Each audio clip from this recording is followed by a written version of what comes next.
Hello বন্ধুরা, good morning. Welcome back to my channel AR লাইফস্টাইলে তোমাদেরকে জানাচ্ছি অনেক অনেক স্বাগতম, অনেক অনেক ভালোবাসা। তো কেমন আছো তোমরা সবাই? আশা করি সবাই ভালো আছো এবং সুস্থ আছো। 2 দিন থেকে ব্লগ দেওয়া হয় না আমার, তো আজকে দিচ্ছি আর কি। তো 2 দিন থেকে শরীরটা ভীষণই ক্লান্ত লাগছিল, শুধু ঘুমিয়ে পারি এরকম অবস্থা। তো আজকে ব্লগটা শুরু করলাম। দেখো, সকালবেলা উঠে আজকে কি করেছি, রুটি করেছি।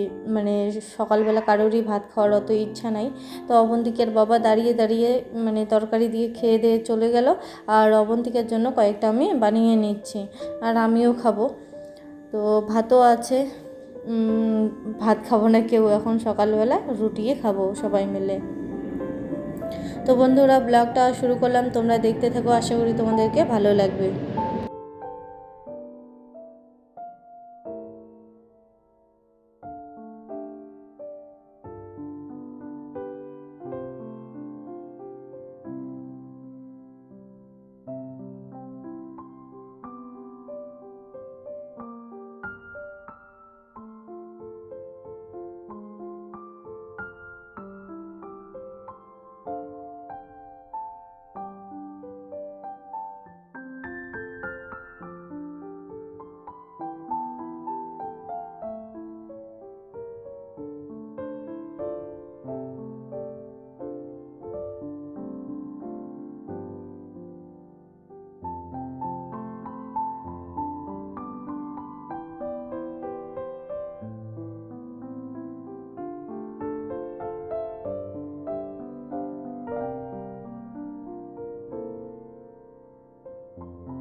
এদিকে অবন্তিকা দুধ দিয়ে রুটি খাচ্ছে, আর আমি ওইদিকে অবন্তিকার জন্য টিফিনটা রেডি করে নিচ্ছি।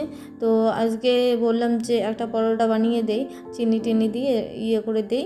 তো অবন্তিকা বললো যে না মা, আমার খাইতেই মন চায় না। তো সেই জন্য ভাবলাম যে কয়েকটা আঙ্গুর ধুয়ে দেই, সাথে 2-3টা বাদাম দিয়ে দেই, আর দিয়ে দিই হচ্ছে বিস্কুট। তো এই কয়টা দেওয়ার কথা বললাম, তো বললো যে ঠিক আছে দিয়ে দাও।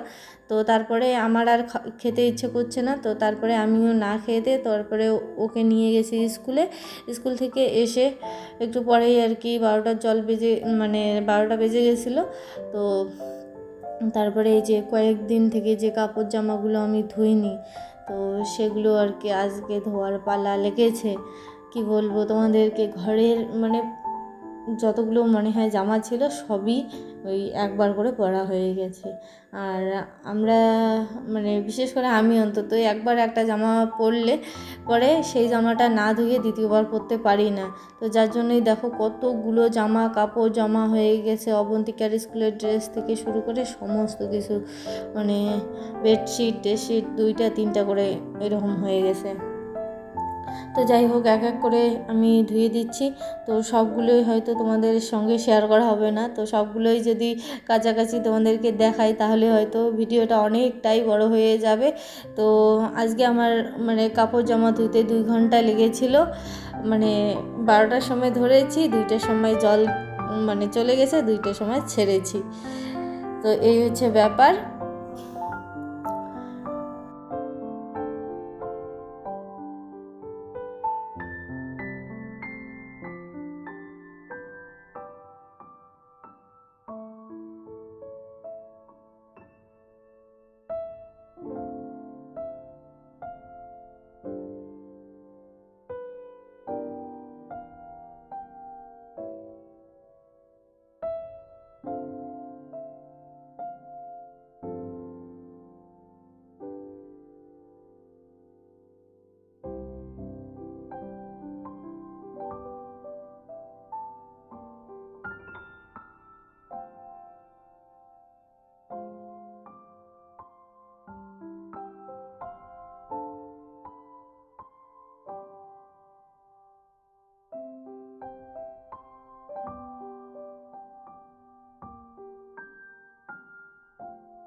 এই বেডশিটগুলো ধুয়ে দিয়ে তারপরে আবার এক ব্যাগ আর কি কাপড় ধুয়ে দিয়েছিলাম। ধুয়ে দেওয়ার পরে তারপরে ঘরে এসে বাসন কটা মেজে নিয়েছি। তো বাসন কটা মাজা তোমাদেরকে দেখাইনি, শুধু ধোয়া দেখাচ্ছি। তো বন্ধুরা বাসনগুলো মেজে নিয়েই তারপরে ভাতটা বসিয়ে দিয়েছিলাম, শুধুমাত্র ভাত রান্না করেছি। আর কালকে কাতলা মাছের ঝোল করেছিলাম, তো সেইটা আছে। আর তরকারি কোনো টেনশন নেই, যে কোনো একটা ভাজা করে নিলে হয়ে যাবে। তো অবন্তিকাকে আনারও সময় হয়ে গেছে, তো বাসন কটা মেজে নিয়ে একদম দৌড়ে ছুটে গেছিলাম অবন্তিকাকে আনতে। তার উপরে আবার অবন্তিকার বাবা ফোন করে বলল যে তোমরা রেডি হয়ে থাকো, আমরা আজকে ঘর দেখতে যাব। তো দেখা যাক, ও আগে আসুক তারপরে কি হয়। তো এবারে ও আসার পরে খাওয়া দাওয়া করে রেডি সেডি হয়ে নিয়ে এখন যাচ্ছি আমরা ঘর দেখতে। তো ঘর দেখতে গিয়ে দেখো এখানে কত বড় বড় আম দেখেছো। আমি এই বছরে এত বড় বড় আম আজকে প্রথম দেখলাম গাছের মধ্যে। আর দেখো আমরা ঘর যেখানে দেখতে গেছিলাম, তো তার পাশেই আর কি একটা পার্ক ছিল। তো খুবই সুন্দর পার্কটা, সুইমিং পুল টুল সবই আছে। তো ওখান থেকে ফিরে এসে তারপরে রান্না বসিয়ে দিয়েছি। এদিকে দেখো, এর আগের দিন এই ব্যাটারটা দিয়ে আমি আলু ভেজে নিয়েছিলাম, খুবই টেস্টি ছিল খেতে।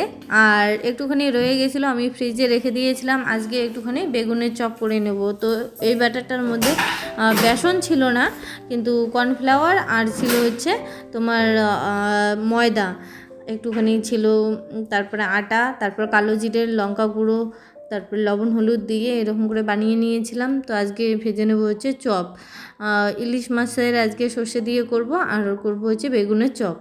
বাস আজকে রাতের এইটুকুনি। তো বন্ধুরা আমি কিভাবে রান্না করি তো তোমরা দেখতে থাকো, আশা করি তোমাদেরকে ভালো লাগবে।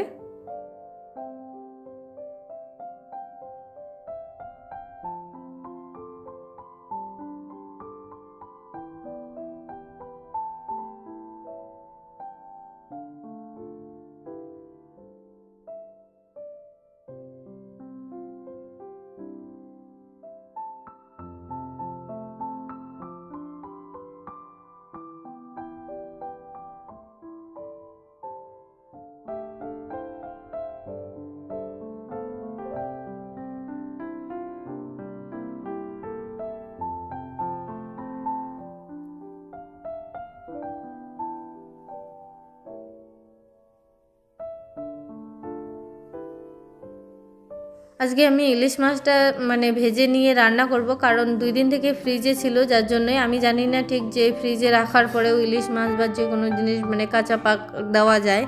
তো আমি যেহেতু জানি না, তার জন্যই আর কি, যাতে স্বাদে আর কি কম্প্রোমাইজ না হয়, মানে স্বাদের গন্ডগোল যাতে না হয়, যার জন্যই আমি ইলিশ মাছটা লবণ হলুদ দিয়ে এপাশ ওপাশ করে ভেজে নেব, শুধুমাত্র হালকা। তো পাঁচফোড়ন আগে দিয়ে দিলাম, পাঁচফোড়ন না সরি, তোমার দিয়ে দিলাম কালো জিরে, দেওয়ার পরে মাছটাকে ভেজে নিয়ে ওই দিকেই আমি মশলা দিয়ে দেব, জিরের গুঁড়ো, তারপরে লঙ্কা গুঁড়ো, তারপর ধনে গুঁড়ো দিয়ে দেওয়ার পরেই মানে ওইদিকে মানে খুব তাড়াহুড়ো, বেশি একটা ভাজবো না, যার জন্যই আর কি এরকম করে নিচ্ছি। তো দিয়ে ভালো করে ভেজে নিয়ে আমি জল দিয়ে দিলাম। তারপরে এখানে আমি দিয়ে দিচ্ছি হচ্ছে সর্ষে। তো আগের দিনের একটুখানি সর্ষে বাটা ছিল, তো সেটাও দিয়ে দিলাম জল দিয়ে ইয়ে করে গুলিয়ে, মানে নিগড়িয়ে। আর তারপর আজকেও একটা ফ্রেশ সর্ষে বেটে নিয়েছি, আর দিয়ে দিচ্ছি হচ্ছে কাঁচা লঙ্কা। আর হলুদটা দেওয়া হয়নি গুঁড়ো মশলার সঙ্গে, তো হলুদটাও দিয়ে দিলাম। দিয়ে দেওয়ার পরে ভালো করে ফুটিয়ে নিয়ে এখানে আমি মাছগুলো দিয়ে দিচ্ছি। মাছগুলো মানে দিয়ে তারপরে ভালো করে জাল করে নিয়ে একটুখানি সর্ষের তেল দিয়ে নামিয়ে নেব। আর লবণও দেওয়া হয়নি, লবণ আমি দিয়ে দিয়েছিলাম হচ্ছে সর্ষে বাটার মধ্যে, তো হালকা পরিমাণে আমি এর মধ্যে লবণ দিয়ে দিয়েছি। আর সর্ষে বাটাতে তো লবণ দেওয়াই আছে। তারপরে রেডি হয়ে গেল সর্ষে ইলিশ আমার। তো এখন শুধু খাওয়া দাওয়ার পালা। তো গরম গরম ভাতের সঙ্গে সর্ষে ইলিশ, বেগুনির চপ, বেগুনি আর কি। তো যাই হোক, দেখো এক বাটি হয়েছে। আমি যে কী কষ্ট করে নিয়ে এসেছি ভগবানই জানে, ভাগ্যিস পড়েনি, পড়লে তো আবার ঘরটরগুলো মুছা লাগতো। তো এখন খেতে বসেছি সবাই মিলে। তো বন্ধুরা আজকের ব্লগটা তোমাদেরকে কেমন লাগলো অবশ্যই কিন্তু কমেন্ট করে জানাবে। আর যদি ভালো লেগে থাকে তাহলে অবশ্যই একটা লাইক, কমেন্ট, শেয়ার আর চ্যানেলটিকে সাবস্ক্রাইব করে দিতে একদমই ভুলবেন না। তো সাবস্ক্রাইব করে দিয়ে পাশে থাকা বেল বাটনটি অল নোটিফিকেশনে ক্লিক করে দিবে। তো তো তাতে করে আমার মানে নিত্য নতুন ভিডিও আমি যখনই আপলোড করব তখনই তোমাদের কাছে সাথে সাথে আর কি নোটিফিকেশন চলে যাবে। তো খাওয়া দাওয়া করে নেওয়ার পরে দেখো পায়ের ব্যথা এতটাই বেড়ে গেছে, তো এখন পাটাকে আমি একটুখানি মুভ মলম দিয়ে ব্যান্ডেজ করে নেব। মানে আমার পা দুটো পায়েই আর কি মচকানোর মতো, মানে 2-3 বার মচকে গেছে। তো যার জন্য এখন মাঝে মধ্যেই আর কি ব্যথা ওঠে, বেশি কাজ টাজ করলে, বেশি হাঁটাচলা করলে বা বেশি আর কি পরিশ্রম হলে এরকম হয়। তো সেই জন্যই আর কি এই যে ব্যান্ডেজটা আর কি নেওয়া হয়েছিল তখন, তো তখনই ডাক্তার বলেছে যখনই ব্যথা উঠবে আর কি তখনই মানে ব্যান্ডেজটা লাগিয়ে নেবে। তো সেই জন্য আমি ব্যান্ডেজটা লাগিয়ে নিচ্ছি, আর এরকম করে লাগিয়ে শুলে পরে আমার খুবই আর কি পায়ের মধ্যে আরামদায়ক মানে মনে হয়। তো বন্ধুরা দেখো এখানে আমি অবন্তিকাকে কিন্তু বলিনি যে আমার পা টিপে দাও বা কোনো কিছু, আমি এইদিকে এই পায়ে মানে ব্যান্ডেজ আর মলম লাগালাম, তো সেই জন্য ওই পা আমার টিপে দিচ্ছে আর কি। তো বন্ধুরা পরের দিন সকালবেলা আবার ব্লগটা শুরু করলাম। তো সবাইকে গুড মর্নিং জানাচ্ছি। তো কালকে ব্লগটা শেষ করতে পারিনি, আর মানে কালকে ছিল বুধবার আর আজকে হচ্ছে বৃহস্পতিবার। তো সকালবেলা উঠে দেখো কাপড় জামাগুলো মেলে দিচ্ছি, আর কালকে আমি যেগুলো কাপড় জামা ধুয়ে দিয়েছিলাম বাইরের টারে দিয়েছিলাম আর এখানেও দিয়েছিলাম, তো ধরছিল না। তো কালকের কাপড় জামাগুলো শুকিয়ে গেছে, তো আজকে আবার অনেকগুলো কাপড় জামা বারান্দার মধ্যেই আর কি দিয়ে দিচ্ছি। তো তারপরে অবন্তিকার স্কুল টিস্কুল ছিল, খাওয়া দাওয়া ছিল, ওগুলো সব কমপ্লিট করে নিয়ে বিকালের দিকে দেখো এখানে আমি ঘর টর মুছে নিয়ে তারপর মানে ঠাকুর পূজা দেব। তো সকালবেলা মানে খুব কনফিউশনে ছিলাম যে আমরা ঘর ছাড়বো এই সপ্তাহের মধ্যে, তারপরে ঠাকুরের লক্ষ্মী ঠাকুরের ঘট বসাবো, আবার তুলে নিয়ে যাব, ফির আবার ভাবতেছি যে ওখানে নিয়ে গিয়ে মানে বসাই নাকি, এরকম ভাবতেছিলাম। তো ভেবে কুল পাচ্ছিলাম না। অবন্তিকার বাবাও যেহেতু মানে বাড়িতে ছিল না, অফিসে ছিল, তো তারপরে ও অফিস থেকে আসার পরে আমাকে বললো যে আজকের দিনটা পূজা করো এখানে, মানে তারপরে ওই বৃহস্পতিবারে ওখানে পূজা করা যাবে। তো তারপরে আমার শরীর খারাপের ডেটও আসতেছে, তো ওগুলো ভেবে আমি বললাম যে দেখো তুমি যেটা বলবে সেটাই। তো তারপরে অবন্তিকার বাবা গিয়ে ফুল মিষ্টি সব কিছু নিয়ে এসেছে। তো তারপরে এখানে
তো বন্ধুরা আজকের ভিডিওটা তোমাদেরকে কেমন লাগলো অবশ্যই কিন্তু কমেন্ট করে জানাবে, আর যদি ভালো লেগে থাকে তাহলে অবশ্যই লাইক কমেন্ট শেয়ার আর চ্যানেলটিকে সাবস্ক্রাইব করে দিবেন। তো আজকের মতো এখানেই টাটা, সবাই ভালো থেকো, সুস্থ থাকো, সাবধানে থেকো, দেখা হচ্ছে পরের ব্লগে।